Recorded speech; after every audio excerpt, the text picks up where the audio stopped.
ఈ రోజున మన యొక్క పాపులారిటీని బట్టి మన ఐడెంటిటీ రాకూడదు. మనల్ని ఎవరైతే నిర్మించి ఈ లోకానికి పంపించారో, ఎవరైతే మనల్ని సృజించారో వారిని బట్టి, ఎవరైతే మనం సేవిస్తున్నామో వారిని బట్టి మన ఐడెంటిటీ బిల్డ్ అవుతుందని దీని యొక్క వాక్యం అంతా స్పష్టంగా. అయ్యా, నువ్వు నన్ను ఎట్లా చేసావో, ఎట్లా నిర్మించావో నాకు ఒకసారి జ్ఞాపకం చేసుకున్నప్పుడు నాకు అది భయమును ఆశ్చర్యమును కలుగుచున్నది.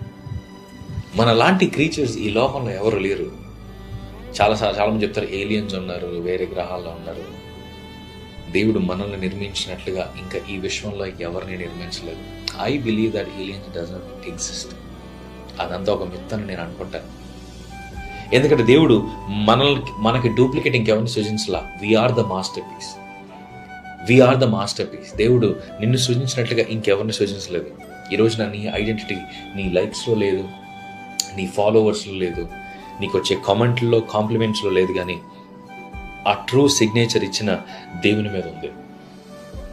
ఈ రోజున ఆ విషయాన్ని మీరు గమనించాలని, ఆ విషయ ప్రకారంగా దాని ప్రకారంగా మీరు ముందుకు వెళ్ళాలని నేను దేవుని పేరిట మీ అందరికీ కూడా జ్ఞాపకం చేస్తున్నాను.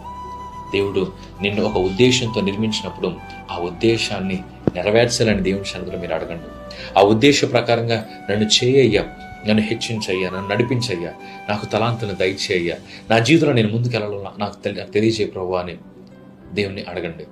ఈ రోజున ఎవరు పాపులర్ అయినా, ఎవరు పాపులర్ కాకపోయినా, ట్రూ మాస్టర్ పీస్ అంటే మనం అంటే I'm talking to every one here.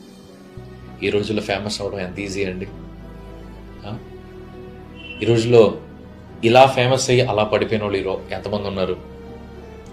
ఇలా అందరూ మాట్లాడుకుని మళ్ళీ అలా అందరూ చేదరించుకున్న వాళ్ళు ఎంతమంది ఉన్నారు? అక్కడెక్కడో జరిగిన ఆ కుంభమేళలో ఎవరో ఒక అమ్మాయిని తీసుకొచ్చి ఆమెను ఫేమస్ చేశారు. లేదంటే I don't want to mention anybody's names, కానీ ప్రతి ఒక్కరు కూడా పాపులారిటీ కోసం వచ్చిన ప్రతి ఒక్కరు కూడా ఇలా లైమ్ లైట్లోకి వచ్చి అలా ఫేడ్ అయిపోయారు. ఈ రోజున నీ జీవితం అలా ఉండడం దేవునికి ఎంత మాత్రం ఇష్టం లేదు. ఆయన ఈ లోకమునకు ఎలా అయితే వెలుగునై ఉన్నాడో, నీవు ఎప్పటికీ ఆయన వెలుగులో నువ్వు వెలిగింపబడాలని, అనేక మందిని వెలిగించాలని, చీకట్లో ఉన్న అనేక మందిని నీ వెలుగులోనికి తీసుకురావాలని దేవుడు ఆశపడుతున్నాడు. That is your identity. As a Christian, that is your popularity. That should be your identity. ఈ రోజున ఈ మాటలు జ్ఞాపకం చేసుకొని, నీవు విలువ కలిగిన వాడివి, నువ్వు తీసివేయబడిన వాడు కాదు. నీకు తక్కువ ఫాలోవర్లు ఉన్నారని, తక్కువ మంది నిన్ను ప్రేమిస్తారని, తక్కువ ఫ్రెండ్స్ ఉన్నారని నీ విలువ ఇతరుల కంటే ఏమాత్రం తగ్గలేదు. Because our creator's signature is on you.